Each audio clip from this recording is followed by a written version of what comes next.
This podcast will be split in two sections. The first section will deal with Haydn's String Quartet in D major. The second will be about Mozart's aria. The genre of the first string quartet is obviously string quartet. A string quartet is where there are two violins, one viola, and one cello. The violins are split into violin 1 and violin 2, where they play two different parts throughout the piece. The cello realizes the harmony as it provides the low-pitched sounds the violin and viola may lack. The string quartet creates a warm sound when played together. However, each instrument provides a different timbre at different pitches.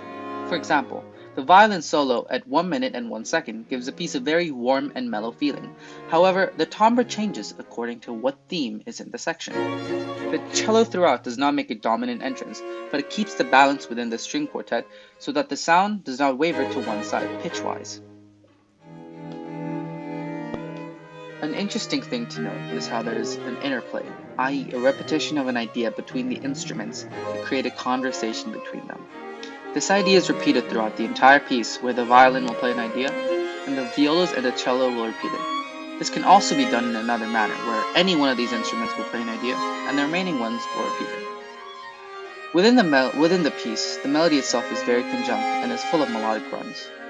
There is also a great amount of homophony within the piece, where all the instruments will play the same melody in different pitches to create a chord.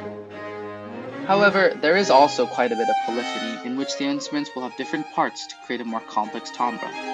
This is quite unusual in classical music, as this is a feature most seen in Baroque music, because in classical music, composers usually look for simple and perfect music, whereas in Baroque, the composers just went wild with polyphony, much like Bach did.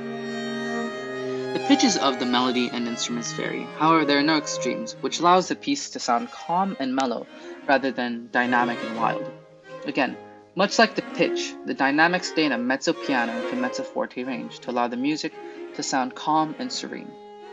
Throughout the piece, suspension chords are used to give tension, where they are released shortly by a major chord or a perfect cadence, which gives listeners a sense of development and resolution. The time within the piece remains constant with 6/8 throughout. The tempo is in a moderate tempo or an allegretto to stay in the theme of a calm and walking music. The structure of Haydn.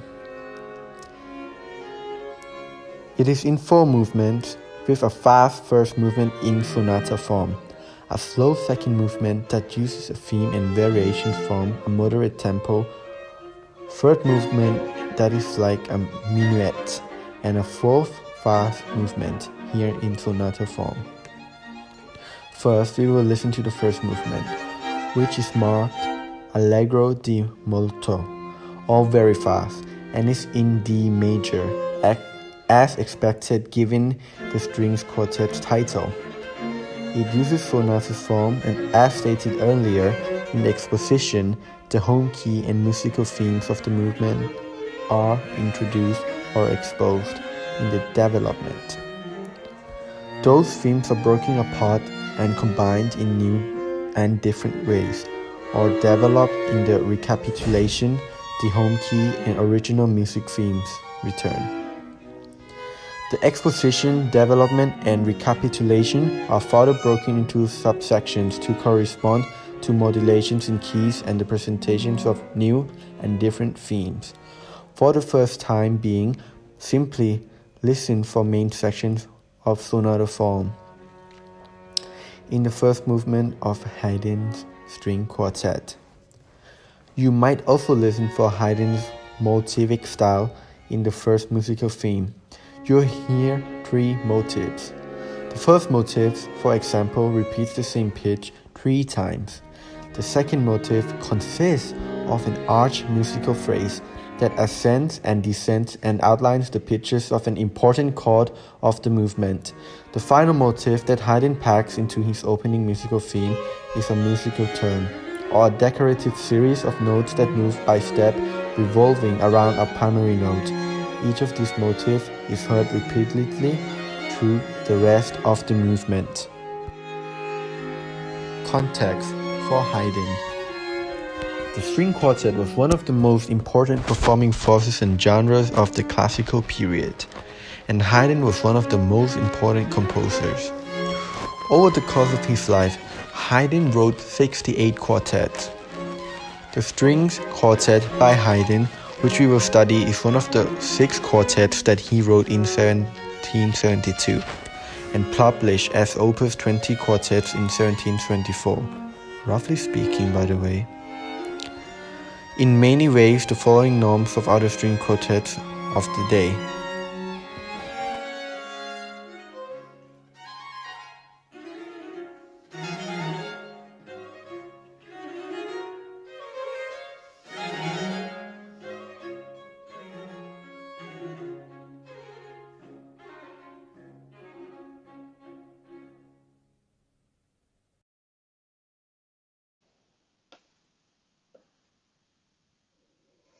Mozart's piece De Vieni alla Finestra is an aria by Mozart. It is an aria for the baritone voice.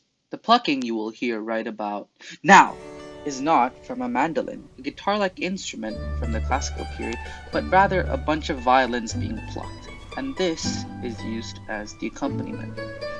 Contextually, the song is about the womanizer Don Giovanni trying to woo Maid into loving him.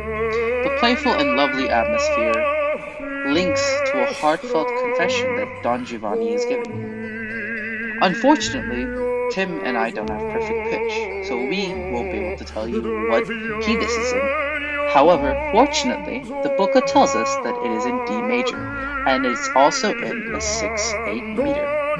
The piece is a monologue in which Don Giovanni confesses his love, so it is a solo piece throughout with just an accompaniment of the previously mentioned violins.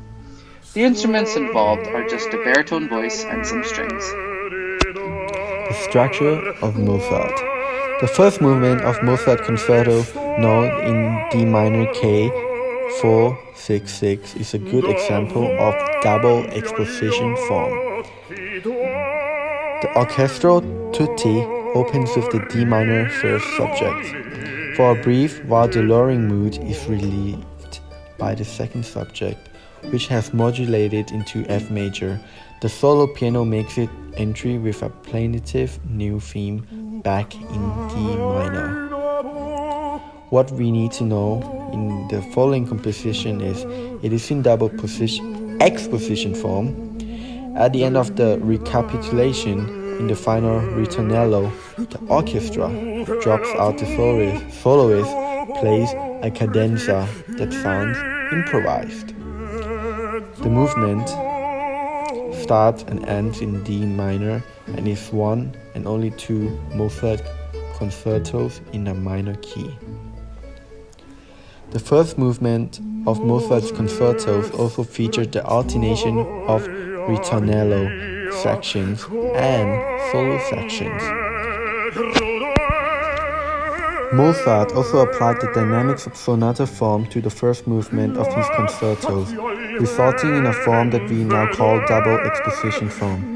In double exposition form, the first movement of the exposition was assigned to the orchestra, and the second statement of the exposition was assigned to the soloist with orchestral accompaniment in the background. The alternation between orchestra and soloist sections continues in the development and recapitulation. Near the end of the recapitulation and during the final orchestra exposition, the orchestra holds a suspenseful chord, at which point the soloist enters and the orchestra drops out. Context of Mozart. Classical composers like Mozart took the Baroque concerto for soloist and orchestra and expanded it into a larger form. Like Vivaldi's concertos, Mozart's concertos were generally in 3 movements, with fast, slow, and fast tempo, respectively.